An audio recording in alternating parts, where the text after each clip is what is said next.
நீ செலிப்ரேட் பண்ண ஆரம்பி. தனிப்பட்ட வாழ்க்கையில நீ ஆண்டவரை செலிப்ரேட் பண்ண ஆரம்பி. உன் கணவர், உன்னுடைய பிள்ளைகள், உன்னுடைய சந்ததி, உனக்கு இருக்கிற உறவுகள், உன்னுடைய சேர்ந்தவர்கள், உன் பக்கத்து வீட்டுக்காரர்கள், உன் பக்கத்து தெருவுக்காரர்கள், உன்னை தூரத்து சொந்தம், எல்லாமே அதுல சேர்ந்து விடும்.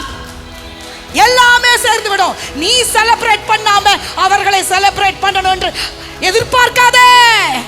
You start celebrating God. நான் சொல்லட்டுமா ஒரே ஒரு ஃபார்முலா இன்னைக்கு? நீ தனிப்பட்ட முறையில் செலிப்ரேட் பண்ண ஆரம்பி. நீ ஆண்டவரை துதிக்க ஆரம்பி. நீ யார் வந்தாலும் யார் வராவிட்டாலும், யார் உன்னை சொன்னாலும் திட்டினாலும் அடித்தாலும் என்ன செய்தாலும், நீ தனிப்பட்ட முறையில் உன் தேவனை ஆராதித்துக் கொண்டிரு. தனிப்பட்ட முறையில் உன் தேவனோடு உனக்கு உறவை பெருக்கிக் கொண்டே இரு. நீ செலிப்ரேட் பண்ணிக்கொண்டே இரு. இதை யாரும் தடுக்க முடியாது. இன்றைக்கு நான் சொல்லுகிறேன் இயேசுவின் நாமத்தினாலே, இதை யாரும் தடுக்க முடியாது. Nobody has got the power to stop us.